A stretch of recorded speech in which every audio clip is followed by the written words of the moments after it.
여러분 버킷리스트라고 아시죠? 죽기 전에 해야 될 일들을 적어놓은 리스트를 얘기하는데요. 꼭 죽기 전은 아니더라도 우리가 삶에서 하고 싶을 때 하고 싶은 일들을 이렇게 길어놓은 것들도 이렇게 버킷리스트라고도 얘기하죠. 제가 이제 우리 함영주 목사님이랑 학교에서 같은 기숙사에서 이제 3년간 지냈는데, 그때 3학년 됐을 때 저희 나름대로의 그 신대원에서의 마지막을 재미있게 보낼 수 있는 버킷리스트를 만들었었어요. 예, 101가지 막 이렇게 했는데 101가지까지는 아니고 여러 개를 만들어서 나름 재미있는 시간을 보내보려고 했습니다. 그래서 밤새 철야기도 하기 이런 거면 좋은데 저희가 그런 부류는 아니라 주로 노는 걸로. 신대원 때 뒷산에서 고기 구워 먹기, 시험 끝나고 밤새 오락하기, 당구치기, 여행 한번 이제 갔다 오기, 단체 티 맞춰 입고 새벽 예배 제일 앞자리에 앉아서 드리기, 도서관 옥상에서 컵라면 먹기 등등 뭐 재미있는 요소들을 어떻게든 찾아서 나름의 이제 그 학교의 시간들을 좀 의미 있게 하려고 보냈습니다. 그러니까 우리가 하고 싶은 일들, 뭔가 소원을 담은 일들에 대해서 우리는 리스트를 만들고 그것을 하나하나씩 해결해 나가고 성취했을 때 오는 기쁨이 있잖아요. 근데 정말 죽음을 맞이할 때 그 해야 될 일들이라면 더 중요한 거겠죠.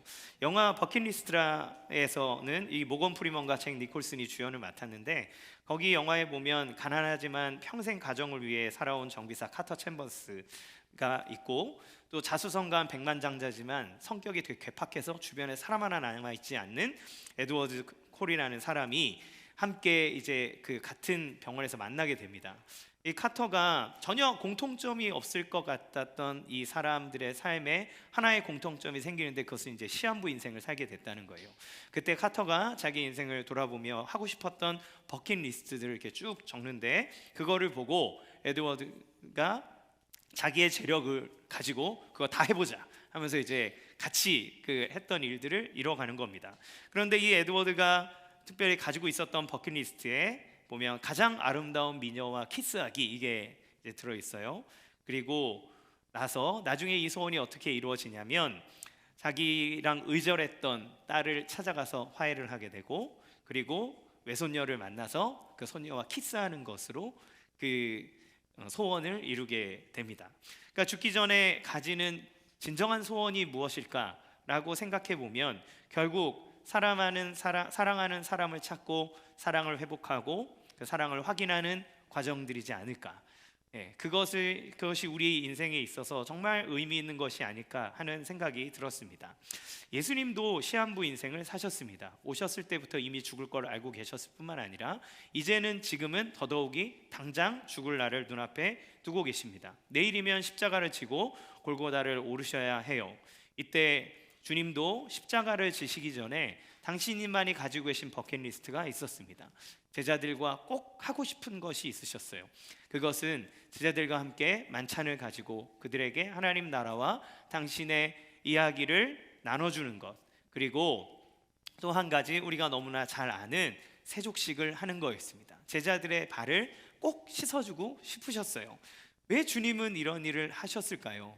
주님의 버킷리스트 안에 왜 제자들에게 그토록 그들의 발을 씻어주고 싶어하는 이유는 무엇일까요? 이 세족식을 통해서 주님이 무엇을 알려주고 싶으셨는지 함께 알아보기를 원합니다. 첫 번째는 끝까지 사랑하신다는 것을 가르쳐 주시기 위해서라고 합니다. 1절 말씀 같이 읽겠습니다. 시작. 유월절 전에 예수께서 자기가 세상을 떠나 아버지께로 돌아가실 때가 이른 줄 아시고 세상에 있는 자기 사람들을 사랑하시되 끝까지 사랑하시니라. 예수님께서 세족식을 진행하시기 전에 요한은 때가 이르렀다 이렇게 얘기를 해요. 이 때라고 하는 거는 요한복음에서 아주 중요한 단어입니다. 가나 혼인 잔치에서 마리아가 예수님에게 포도주가 떨어졌다라고 얘기할 때 예수님이 어머니 왜 저에게 그 얘기를 하십니까? 아직 제 때가 이르지 않았습니다. 이렇게 얘기를 하죠. 그 때라고 하는 건, 그리고 바리새인들이나 사람들이 예수님을 죽이려고 하거나 여러 가지 일들이 있을 때 아직 때가 이르지 않았으므로 라는 말들이 반복적으로 나와요. 이 때는 무엇입니까? 결국 결정적인 순간을 의미하는 거예요. 그 결정적인 때, 순간은 언제냐면 여기 아까 본문에 읽었던 것처럼 예수님이 세상을 떠나 아버지께로 돌아가시는 때, 이 세상의 삶을 마치고 마무리하시고 하나님께로 돌아가는 그때, 이때가 이른 줄 아셨을 때 예수님이 하셨던 행동이 무엇이냐? 그것은 자기 사람들을 끝까지 사랑하셨다는 겁니다. 끝까지. 이 사랑의 표현이 바로 발을 씻기는 거라는 거예요. 그래서 세족식을 시작하기 바로 전에도 같은 말이 반복됩니다. 4절에서부터 세족식이 시작이 되는데 그 3절 말씀에 이렇게 되어 있습니다. 같이 읽겠습니다. 시작. 저녁 먹는 중 예수는 아버지께서 모든 것을 자기 손에 맡기신 것과 또 자기가 하나님께로부터 오셨다가 하나님께로 돌아가실 것을 아시고 무엇을 보여줍니까? 1절에서는 예수님의 때가 되신 것을 아시고 자기 사람들을 사랑하셨는데 끝까지 사랑하셨다 이렇게 얘기를 하고, 이제 3절에 보면 아버지께로 돌아갈 것을 아시고, 이거 다시 반복해서 얘기하죠. 그걸 아셨을 때에 하셨던 행동이 뭐냐면 4절에부터 나오는 세족식을 진행하는 거예요. 그러니까 발을 씻기는 이 행동은 예수님이 끝까지 그들을 사랑하고 계신다는 것을 보여주는 것입니다. 그러면 이 세족식은 언제 진행된 걸까요? 4절에 보면 저녁 잡수시던 자리에 이렇게 얘기를 해요. 그러니까 이 세족식을 진행하는 자리가 우리가 잘 아는 최후의 만찬 자리입니다. 최후의 만찬 자리에서는 예수님 뭘 하시나요? 성찬을 하시죠. 그래서 떡을 떼면서 이것은 너희를 위하여 뜯기는 나의 살이고 이 포도주를 주시며 이것은 너희를 위하여 흘리는 나의 피다. 너희는 이것을 먹고 마시며 영원히 나를 기념하라고 얘기하세요. 그런데 요한은 여기에서 성찬을 설명하지 않습니다. 성찬을 설명하지 않고 오히려 예수님이 제자들의 발을 씻기는 이야기를 중점적으로 이야기를 하고 있어요. 이것은 무엇을 보여주고 있습니까? 지금 기록되고 있는 세족식, 제자들의 발을 씻기는 이것이 성만찬과 마찬가지로 예수님의 십자가의 사랑을 나타내고 있다는 걸 보여줘요. 따라서 지금 적극적으로 갑자기 일어나 제자들의 발을 씻기신 것은 굉장히 의도적인 것이다. 이것을 통해 예수님이 메시지를 던지고 싶어하는 것이 있다는 것을 우리는 알 수 있습니다. 식사 중에 발을 씻기는 걸 보면 더 알 수 있어요. 예수님 시대에는 샌들을 신고 있었잖아요. 샌들을 신고 있었기 때문에 늘 발에 먼지가 가득했습니다. 그러므로 집안에 들어와서 식사를 하기 전에는 반드시 발을 씻어야 돼요. 우리처럼 이렇게 식탁에 앉아서 밥을 먹는 게 아니라 그들의 만찬 자리는 이렇게 옆으로 비스듬히 누워서 오른손 이렇게 음식을 먹으며 얘기를 하죠. 그럼 필연적으로 어느 쪽이 이제 발이 닿겠죠, 그렇죠? 그렇기 때문에 더더욱이 그들은 발을 깨끗이 해야 합니다. 그런데 밥 먹다가 딱 보고 자, 발을 안 씻었네. 그리고 예수님이 일어나 그들의 더러운 발을 씻겨준 것이 아니라는 걸 알 수 있죠. 이미 발은 다 씻은 상태에서 예수님이 무언가를 위해 행동하신 거라는 겁니다. 이 행동은 제자들에게 알려주고 싶은 것이 있고, 바로 예수님이 이 발을 씻기는 행동을 통해 우리를 얼마나 생각하고 사랑하시는지를 예수님이 직접 보여주고 계시는 거예요. 여러분, 예수님 정말 끝까지 사랑하셨습니다. 3절에 예수님은 아버지께서 모든 것을 자기 손에 맡기신 것을 아셨다 그랬어요. 하나님이 예수님에게 모든 걸 다 맡겼어요. 그러면 선택권이 누구에게 있습니까? 예수님에게 있어요. 예수님은 십자가를 거부할 선택도 하실 수 있고 그들을 버릴 선택도 하실 수 있었지만 끝까지 자기 사람을 사랑하기로 결정하신 거예요. 끝까지 사랑한다는 건 뭐냐면 내가 이것을 완수해냄으로 이들에게 유익이 가게 하는 그 모든 일을 자기가 완수하겠다는 끝입니다. 그리고 끝까지 사랑한다는 건 최대한 사랑한다는 걸 얘기해요. 당신의 사람을 위해서 해줄 수 있는 모든 거를 다 해주는 사랑이 바로 끝까지 사랑하는 겁니다. 얼마나 끝까지 사랑하시나요? 얼마나 최대한도로 사랑하고 계시는가요? 2절 말씀 같이 읽겠습니다. 시작. 마귀가 벌써 시몬의 아들 가룟 유다의 마음에 예수를 팔려는 생각을 넣었더라. 이 세족식을 하는 자리에, 발을 씻기는 자리에 누가 있습니까? 가룟 유다가 있습니다. 가룟 유다는 예수님을 팔 생각을 지금 이미 하고 있어요. 그리고 예수님은 그의 배신을 이미 알고 계십니다. 그런데 그의 배신을 알고 있으면서도 그조차도 끝까지 사랑한다는 것을 예수님은 계속 보여주고 계시는 거예요. 끝까지 사랑하시는 예수님은 만찬 자리에서 유다에게 계속해서 기회를 주고 있는 겁니다. 너가 나를 팔려고 하는 거 알고 있다. 너가 나를 배신하는 거 나 알고 있다. 나는 너가 그 자리를 돌이켰으면 좋겠다. 내가 하는 이것을 보고 너의 삶을 나의 사랑 안으로 들어왔으면 좋겠다 라고 하는 것이 예수님의 마음인 거죠. 예수님은 십자가를 지실 거예요. 유다가 팔지 않아도 예수님은 십자가를 지셔야 합니다. 그분이 온 목적이고 그분은 반드시 죽으셔야 해요. 그런데 꼭 그것이 유다를 통할 필요는 없지 않겠습니까? 그렇죠. 그러니 예수님은 끝까지 유다에게 계속해서 당신의 사랑을 보여주시며 얘기하는 겁니다. 그런데 마귀가 가룟 유다에게 예수를 팔려는 생각을 넣었다 했어요. 그러면 이거는 아무 생각 없이 유다가 있는데 갑자기 마귀가 샥 들어와가지고 하더니 이제 팔아야 되겠어, 예수님을 죽여야 되겠어, 이렇게 생각했다는 것을 의미할까요? 아닙니다.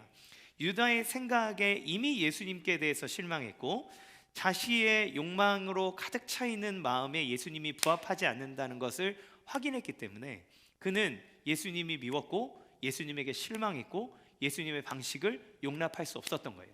그는 열심당원입니다. 그는 무력으로, 테러로 그 로마를 전복시키고 유대를 일으키고자 하는 마음이 있었어요. 예수님의 능력 정도면 충분히 그럴 수 있을 것이라 생각했는데 예수는 사랑을 얘기할 뿐만 아니라 예수는 자기 스스로가 죽으려고 하는 겁니다. 그 배신감, 내가 이토록 따라다니고 내가 스승님을 사랑해서 3년을 동안 내가 당신을 따라다녔는데 내 원하는 바를 이루어주지 못하는 그 예수님의 사랑을 받지 못하는 거죠. 그 마음을 마귀가 이용하는 겁니다. 그러니까 하나님이 제외하셨고 유다는 가만히 있는데 마귀가 와서 그를 꼬여서 그렇게 된 것이 아니라 유다 안에 이미 예수님을 향한 실망이 있었고 그리고 예수님을 향한 미움이 있었고 배신감이 있었고 그것을 통해서 마귀가 그에게 마음을 넣었을 때 그 유다가 선택하여 예수님을 팔아넘기는 겁니다. 하나님은 그를 향해 끝없이 사랑을 보여주시고 너가 돌아오기를 원한다고, 너를 사랑한다고, 내가 너의 발을 씻긴다고 보여주시지만 유다는 자기의 마음에 가득 차 있는 미움과 증오 그리고 자기의 생각들은 예수님의 사랑을 받아들이지를 못하는 거예요. 여러분, 이것이 우리가 가진 문제입니다. 예수님은 끝까지 사랑하지만 내가 가진 생각이 크고 내 욕망이 더 우선되면 될수록 그 사랑이 나에게 부합된다 생각하지 않을 때 우리는 사랑받지 않는다고 느끼는 거죠. 오은영 박사님이 어떤 프로그램에서 이야기하기를 부모는 자식을 사랑하는데 어떤 상황에 의해서 온전히 사랑받지 못했다고 느끼는 자녀는, 그러니까 사랑을 안 해서가 아니라 그렇다고 느끼지 못하는 자녀는 어떻게 해서든 자기를 드러내기 위해서 자기가 어떤 사람이어야지만 귀하고 존중받는다고 생각한다는 거예요. 사랑을 안 줘서가 아니라 그렇게 느끼지 않아서, 그러니까 자기가 원하는 만큼의 대화나 자기가 원하는 만큼의 어떤 표현을 받지 못했을 때 자기는 사랑받지 못했다고 느끼고 사랑받지 못했다고 여기는 자기의 마음은 어떤 성취나 어떤 일들을 통해 자기가 귀하고 존중받는다고 여기게 된다는 거죠. 여기의 포인트는 사랑을 주지 않은 것이 아니라 그것을 깨닫지 못하고 느끼지 못한다는 데 있다는 겁니다. 예수님은 자신의 선택으로 자기 사람들을 끝까지 사랑하셨고 가룟 유다까지도 품으려고 하셨지만 유다는 자기 사랑 때문에 자기의 야망과 자기의 방식 때문에 예수님을 버리고 배신합니다. 그러나 그런 사람이라도 예수님은 끝까지 사랑하시고 돌아오라고 말씀하시는 거예요. 유다뿐이겠습니까? 사실은 예수님이 지금 발을 씻기고 있는 모든 제자들은 예수님을 다 버리고 도망갈 사람입니다. 어떤 이는 예수님을 저주하면서 부인할 사람입니다. 그들이 나를 버리고 나를 부인하고 나를 싫어할 거라는 걸 아셨지만 그럼에도 불구하고 예수님은 끝까지 그들의 발을 씻기며 내가 너를 끝까지 사랑한다고 얘기해주고 계시는 거예요. 우리는 사랑받지 못하고 있다는 생각을 할 때 공허해집니다. 함께 있어도 사람에게 사랑받는다고 느끼지 못하면 힘들어집니다. 부부가 함께 있고 부모와 자녀가 함께 있어도 상대방에게서 내가 사랑받는다고 느끼지 않으면, 사랑을 주어도 내가 갖고 있는 어떤 생각 때문에 사랑받음을 경험하지 못하면 그 사람의 삶은 너무너무나 공허해지고 그리고 삶을 포기하는 자리까지도 들어갈 수 있습니다. 그렇지만 누군가 날 사랑한다는 것을 알면 그 사랑이 나를 살아가게 합니다. 넷플릭스에서 전 세계적으로 아주 대박을 친 드라마가 있어요. 더 글로리라는 드라마인데 학폭으로 고통받던 사람이 자기를 학폭으로 이렇게 괴롭혔던 사람들에게 복수하는 내용입니다. 거기에 나와 있는 주인공인 동은이라는 사람은 학폭 때문에 친구도 자기를 괴롭혔고 믿었던 엄마도 자기를 합의금 받고 팔아 넘겨서 자기는 사랑받지 못했다, 자기는 모든 사람에게 저주를 받았다라고 하며 자기의 인생을 저주하고, 그래서 끝까지 그들에게 복수하려고 하죠. 그리고 그 복수의 끝에는 뭘 선택하냐면 자살하는 것으로 마무리하려고 그는 마음 먹습니다. 그렇지만 그녀가 다시 삶을 시작하게 되는데 무엇이었냐면, 그 마지막에 독백하는 장면에 사실 생각해 보니 내가 복수의 칼날을 들고 그 복수를 하려고 행했던 시간 동안 나를 돕기 위해서 자기의 삶을 버리고 나를 도와주고 있었던 사람이, 나를 사랑해주고 있었다는 사람이 있다는 것을 알게 됐다. 내가 사랑을 받았고 사랑을 줄 사람이 있다는 것을 깨달았을 때 그녀는 죽음이 아니라 삶을 선택하고 그 사랑으로 함께 살아가는 모습으로 그 이야기들은 마무리되죠. 하물며 사람의 사랑을 받을 때에도, 사람의 사랑이 확인될 때에도 우리의 인생을 죽음에서부터 생명으로 옮겨낼 수 있다면, 그렇다면 하물며 우리의 창조주가 가장 우리를 만드셨을 뿐만 아니라 온 세상을 다스리시는 그 위대하신 하나님이 내 모습과 내가 가지고 있는 연약함을 아심에도 불구하고 끝까지 나를 사랑하고 있다는 것, 최대한대로 그분이 할 수 있는 최대한의 모든 것을 다 동원하여 나를 사랑하고 있다는 것을 우리가 깨달을 때 우리의 삶에 감동과 변화가 일어나지 않을 이유가 무엇이 있겠습니까? 그 사랑을 위해, 그 사랑을 알려주시기 위해 예수님은 그들의 발에 무릎을 꿇고 그들의 가장 더러운 곳을 씻으며 그들에게 내가 너를 끝까지 사랑한다, 너의 그 몸의 제일 마지막 부분인 그 끝에를 씻으면서 내가 너를 끝까지 사랑한다고 얘기하십니다. 사랑하는 성도 여러분, 여러분의 삶 가운데 그 사랑이 있음을 믿으시기 바랍니다. 예수님은 여러분을 끝까지 사랑하세요. 여러분이 마음에 가지고 있는 부족함, 나는 어쩌면 우리는 매일매일 예수님을 부인하고 배신하는 삶을 살지도 모릅니다. 예수님이 주시는 말씀에 따라 결단하여도 그것을 지키지 못하는 연약한 삶을 살아갈지도 모릅니다. 그러나 주님은 우리를 끝까지 사랑하시는 거예요. 그러나 우리는 그 끝까지 사랑하시는 주님의 사랑을 받아들여야 합니다. 그것이 사랑이라고 하는 것을 인정해야 합니다. 그럴 때에 우리의 삶 가운데 생명이 살아나는 놀라운 역사가 일어날 줄로 믿습니다. 두 번째는 예수님의 일부가 되게 하시기 위해서 이 일을 하십니다. 6절에서 8절 같이 읽겠습니다. 시작. 시몬 베드로에게 이르시니 베드로가 이르되 주여 주께서 내 발을 씻으시나이까. 예수께서 대답하여 이르시되 내가 하는 것을 내가 지금은 알지 못하나 이후에는 알리라. 베드로가 이르되 내 발을 절대로 씻지 못하시리이다. 예수께서 대답하시되 내가 너를 씻어주지 아니하면 내가 나와 상관이 없느니라. 예수님의 세족식이 시작됐습니다. 근데 여러분, 사실 이건 되게 감동적인 장면은 아니에요. 이렇게 발을 씻기는 것은 누가 하는 겁니까? 원래 종이 하는 겁니다. 종이 하는 거예요. 그런데 선생님이 이런 행동을 보이는 것은 적어도 되게 놀라운 일이고 조금 더 과장하면 되게 충격적인 일인 겁니다. 감동이라기보다는 좀 기괴한 일인 거예요. 여러분, 세족식 해보셨나요? 감동되던가요? 예. 사실 내 남편, 내 아내, 내 자녀라면 그래도 괜찮습니다. 근데 남이 내 발을 씻어주면 부담됩니다. 예, 부담돼요. 만약에 저희가 수련회 이렇게 갔는데 아무 말 없다가 갑자기 예배 딱 드리고 난 다음에 자, 지금부터 세족식을 진행하겠습니다. 그러면 막 감동이야 막 이럴까요? 아니요, 부담됩니다. 발에 각질은 있는지, 이런 어떤지 막 이런 것 때문에 부담돼요. 왜냐하면 내 발, 감춰져 있는 것, 제일 더러운 부분을 보여줘야 하니까. 그렇죠.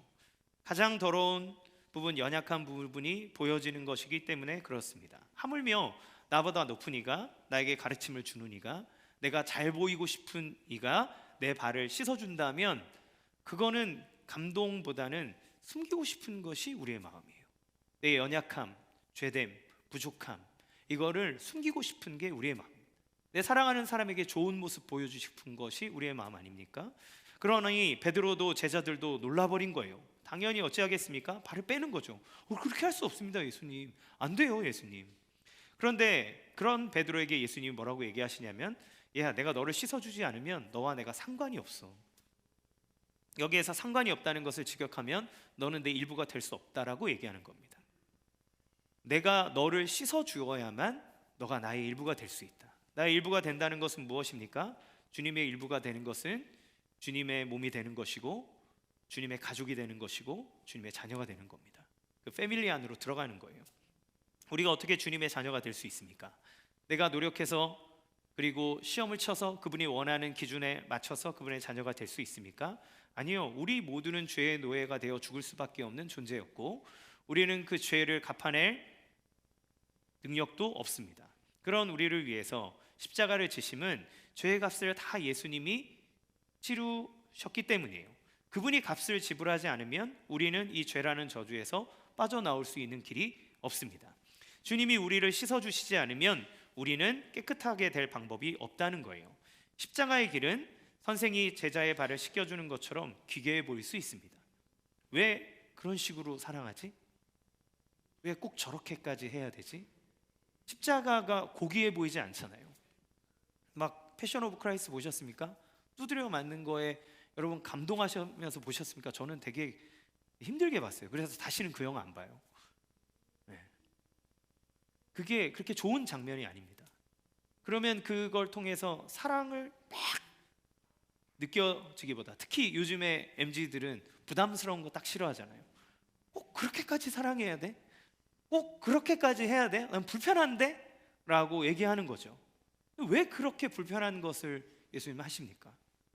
주님이 우리를 씻지 않으면 우리는 죽을 수밖에 없기 때문에, 사람이 가지고 있는 죄의 문제를 사람은 해결할 수 없기 때문에, 이미 저지른 그 모든 것에 대해서 형벌을 받아야 하기 때문에, 그렇기 때문에 예수님은 그 방법을 선택하신 거죠.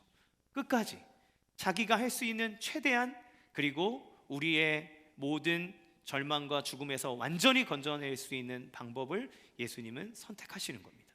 그래서 그것이 때로는 부담이 되고 어렵다 할지라도 예수님 말하는 거예요. 얘야, 내가 이렇게 하지 않으면 너가 살 길이 없어.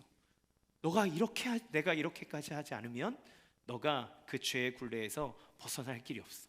내가 이렇게 하지 않으면 너가 하나님의 나라 안으로, 우리의 가족 안으로 들어올 길이 없어라고 예수님이 얘기하시는 거예요.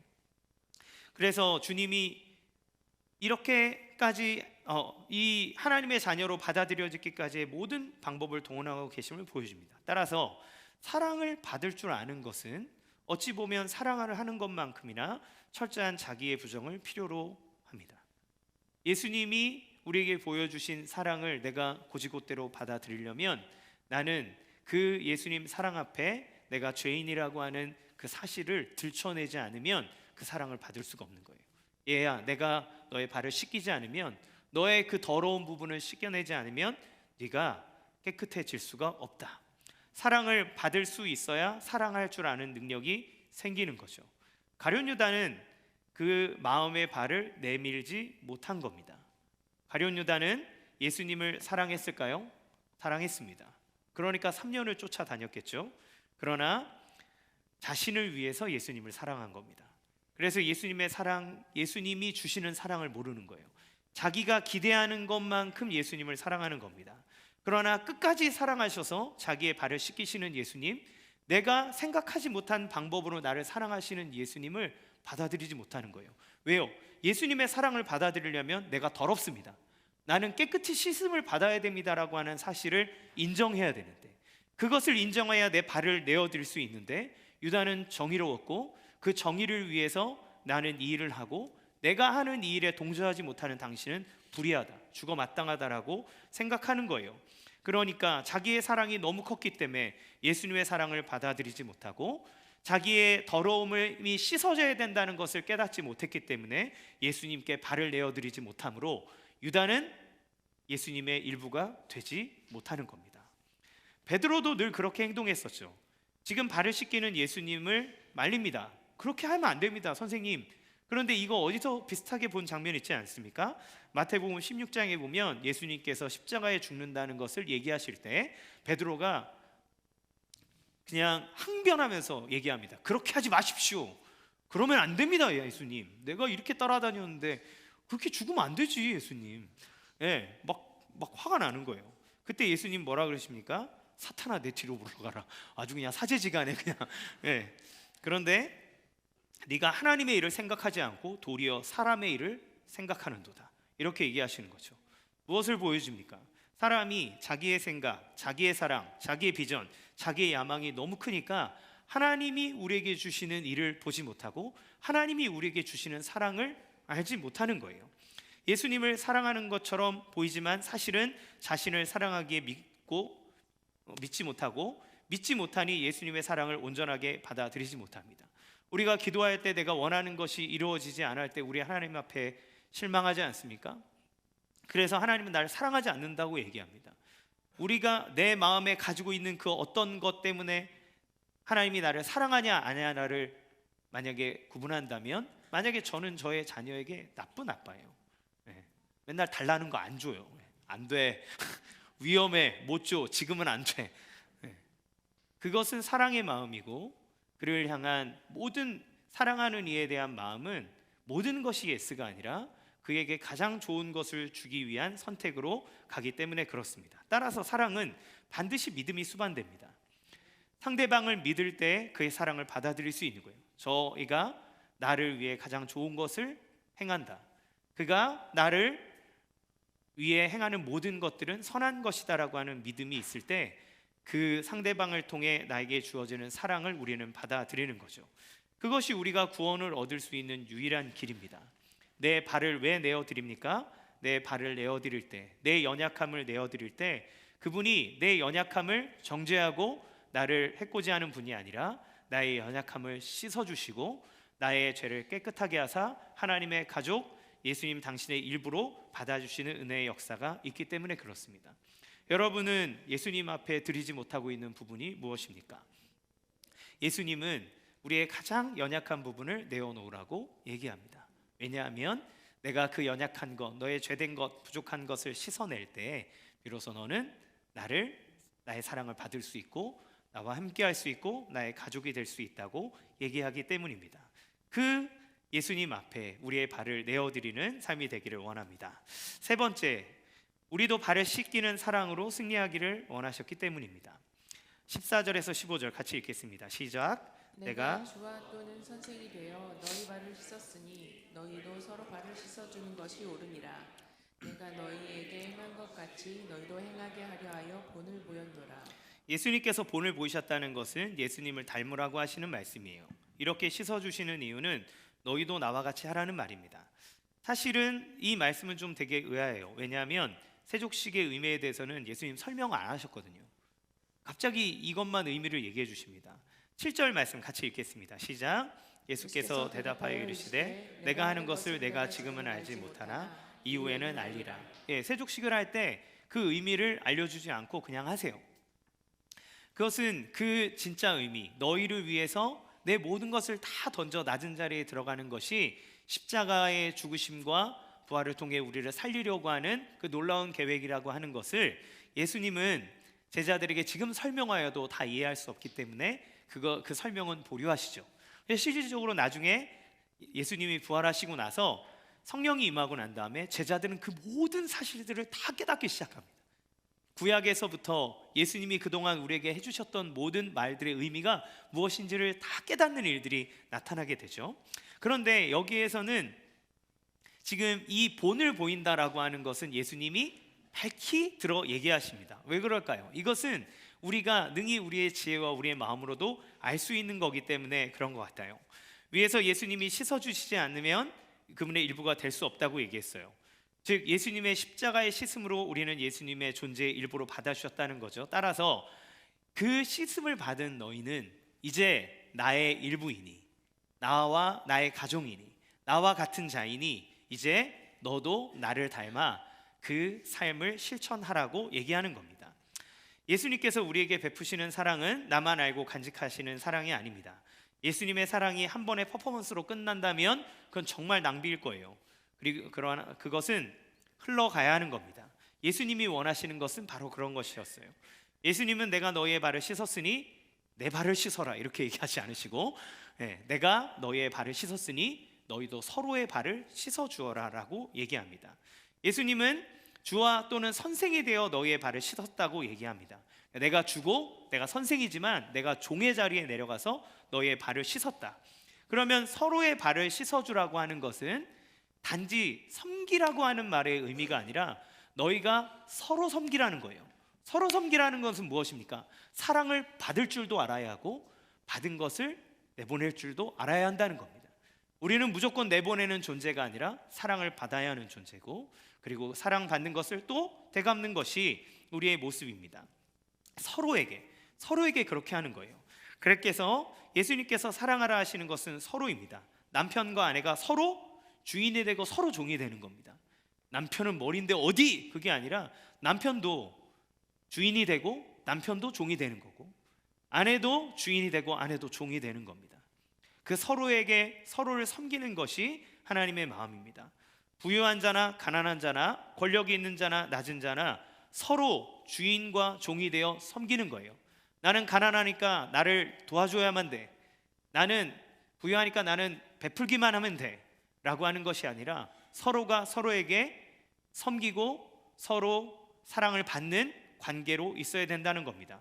그래서 교회는 가난한 사람들만을 위한 것도 아닙니다. 부유한 자들을 위해 있는 것도 아닙니다. 그리스도의 사랑이 필요한 모든 사람들이 있어야 하는 곳, 그것이 교회인 거예요. 왜 부유하고 모든 것을 다 가지고 있는 사람이 예수님을 믿어야 할까요? 그들 안에 여전히 생명이 없기 때문입니다. 그래서 교회는 가난한 사람들만을 위해서 있는 것이 아니라 예수님이 아니면 삶을 살아갈 수 없는, 예수님이 아니시면 갈급함을 채울 수 없는 모든 약자들을 위하여 사랑을 베푸는 것이 교회입니다. 그렇기 때문에 서로 섬기는 거죠. 서로가 서로를 섬기는 겁니다. 나는 힘드니까 나는 챙김만 받아야 돼, 나는 그냥 나를 계속 위로만 해줘 라고 해서는 아무 일도 일어나지 않는다는 거예요. 그분의 사랑을 받은 자이기에 이미 말할 수 없는 사랑을 받아 예수님의 일부가 되었다면 그러면 너는 사랑을 받을 수 있고 사랑을 줄 수 있는 자라는 겁니다. 제가 누구를 통해서 그렇게 됩니까? 예수님에게 발을 맡김으로 씻음을 받은 사람들, 용서의 은혜를 받은 사람들이 그렇게 할 수 있다고 얘기하시는 거예요. 우리가 어떻게 날마다 용서의 은혜를 누릴 수 있나요? 베드로는 자기의 발뿐만 아니라 손과 머리도 씻어달라고 얘기합니다. 하지만 주님은 아침에 목욕한 사람은 다시는 목욕할 필요가 없다, 발만 씻으면 된다, 이렇게 얘기하세요. 십자가의 대속을 믿어 깨끗하게 된 우리에게는 발만 씻으면 된다고 얘기하는 거죠. 우리도 예수님을 믿어 예수님이 우리의 죄를 깨끗이 씻어주시고 우리가 정결케 되었다는 사실을 믿지만, 그러나 여전히 죄 많은 세상에서 살아가며 우리의 삶의 일부에 죄로 오염된 모습들을 많이 목격하게 됩니다.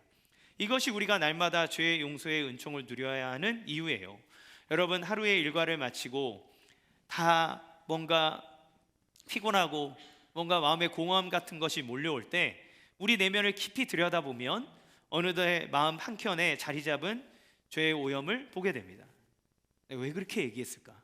왜 그렇게 생각했을까? 왜 그런 선택을 했을까? 왜 그런 말을 해야 했을까? 왜 한 번 더 웃어주지 못했을까? 왜 그에게 손을 내밀어 위로하지 못했을까? 하나님의 말씀을 볼 때마다 우리는 우리가 삶에 연약한 부분이 늘 있다는 것을 보게 됩니다. 그럴 때마다 우리는 죄가 우리를 지배하지 못하도록 예수님께 가야 해요. 그러면 예수님께서는 허리에 수건을 두르시고 대야를 가져다가 우리의 발을 씻어주십니다.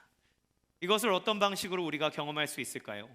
인격적인 말씀의 묵상과 기도를 통해서 우리의 오염된 모습을 솔직하게 고백하고 십자가의 보혈의 능력을 의지하는 데서부터 시작이 됩니다. 하나님 앞에 나는 씻음 받아야 되는 사람이라는 걸 인정하고 주님 앞에 나아가 나의 가장 더러운 양말을 벗어 하나님 앞에 내미는 작업이 필요하다는 거예요. 그 작업을 할 때마다 주님은 우리에게 찾아오셔서 우리의 발을 씻어주시고 우리를 깨끗게 하셔서, 얘야, 너의 발이 이렇게 더러워도, 너가 이렇게 연약해도 나는 너를 끝까지 사랑한다. 너는 나의 일부고 나는 너를 위해서 그렇게 살았고 지금도 너와 함께 있다라고 우리에게 얘기하시는 거죠. 주님은 십자가에서 우리의 죄가 영원히 용서되었음을 선언하십니다. 우리의 오염이 우리를 정죄하지도 못하고 우리를 자신의 사랑에서 예수님의 사랑에서 멀어지게 할 수 없다는 확신을 우리에게 부어주시는 거예요. 우리가 구원 이후에도 죄의 오염 속에 있을 때 우리가 해야 될 일이 있다면 그것은 날마다 주님을 찾아가서 주님 앞에 우리의 더러운 발을 내미는 작업을 해야 된다는 겁니다. 나의 죄를 고백할 때 주님의 십자가의 사랑이 그 모든 죄의 오염과 앞으로 일어날 오염을 영원히 속죄했다는 선언을 듣게 되고 그분의 용서를 경험하게 되는 거죠.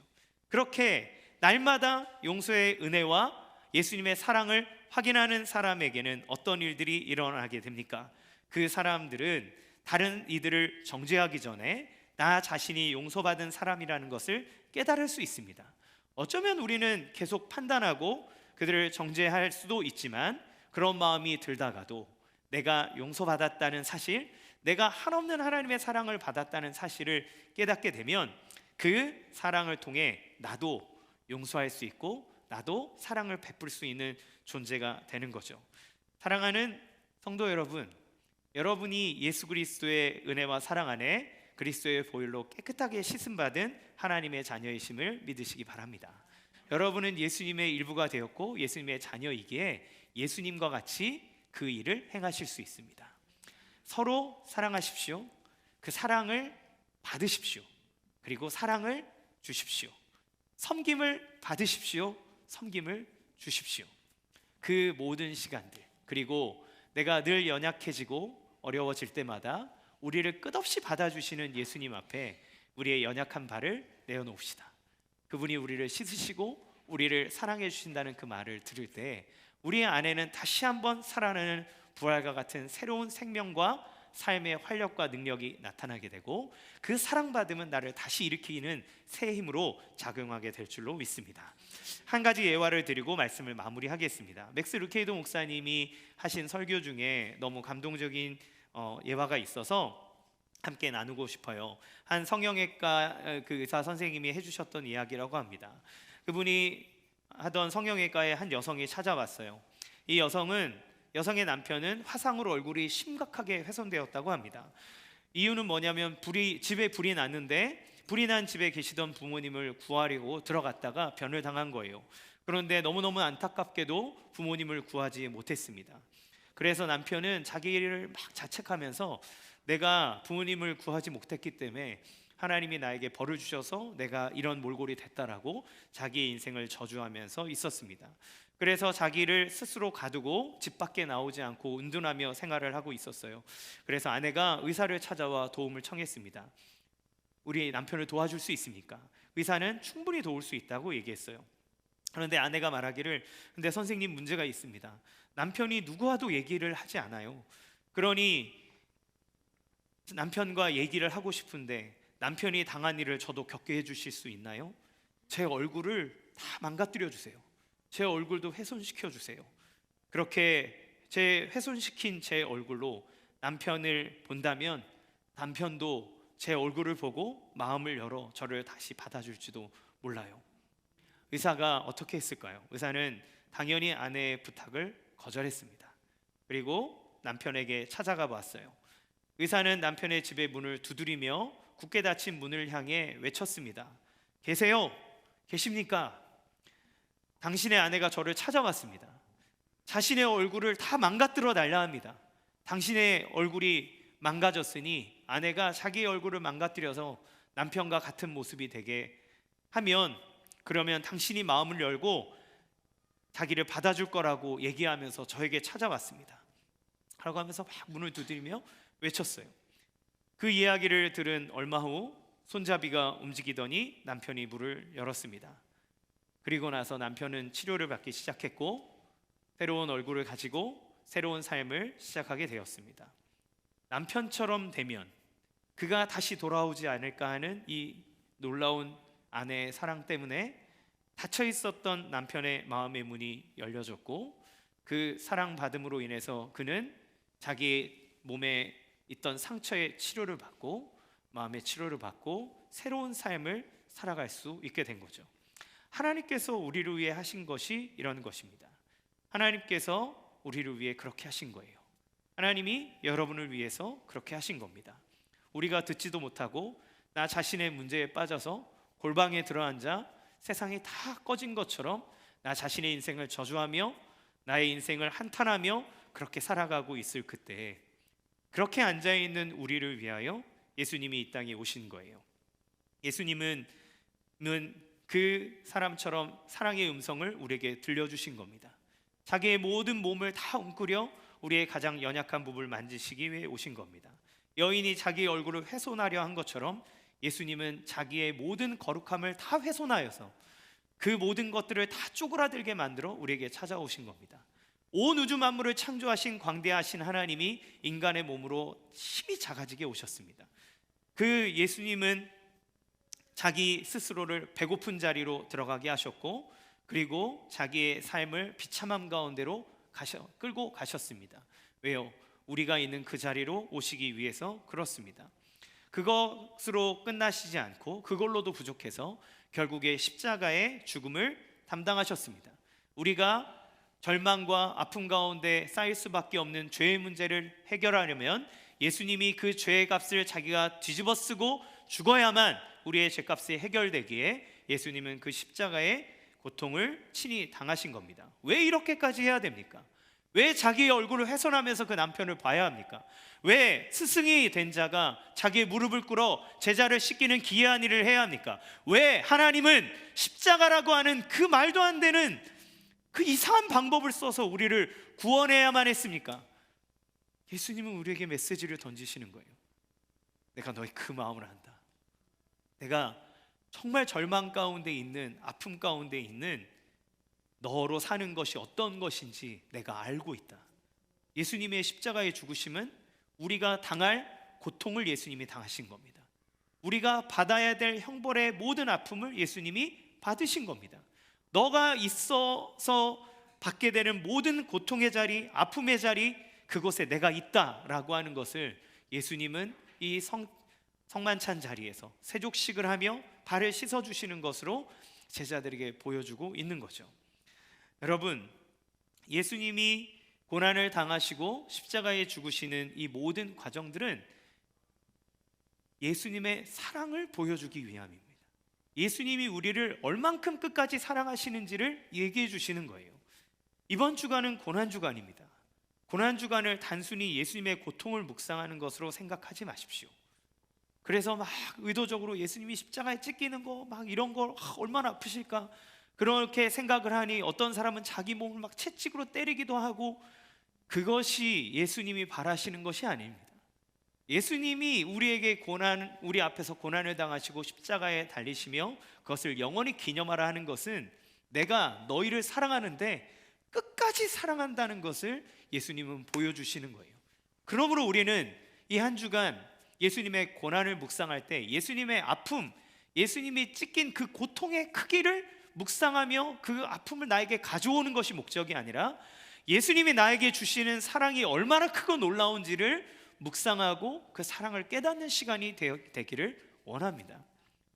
이 한 주간 그렇게 나에게 다가오셔서 얘야, 내가 너를 이렇게 사랑한다 라고 얘기하며 나의 발 앞에 무릎을 꿇고 고개를 숙여 나의 발을 잡으시고 내 발을 씻기려고 하시는 그 예수님 앞에 그 사랑을 느끼며, 이렇게밖에 하실 수 없는 예수님의 사랑을 느끼며 저의 더러운 발을 주님 앞에 내어드리려 합니다. 여러분의 한 주간의 삶 동안에 우리 주님 앞에 우리의 그 발을 내어놓읍시다. 주님, 저를 씻어주시지 않으면 저는 구원받을 길이 없고, 주님이 씻어주심을 경험할 때 주의 사랑을 알 수 있고, 그리고 사랑을 알 때 저는 주님과 같이 살 수 있습니다. 주님, 저에게 은혜 주심에 감사하고 저를 사랑해 주심에 감사합니다 라고 그 한 주간을 주님의 이 가르침과 사랑을 느끼고 누리고 감사하는 복된 한 주가 되시기를 주님의 이름으로 간절히 축원합니다. 이 시간 같이 함께 찬양하기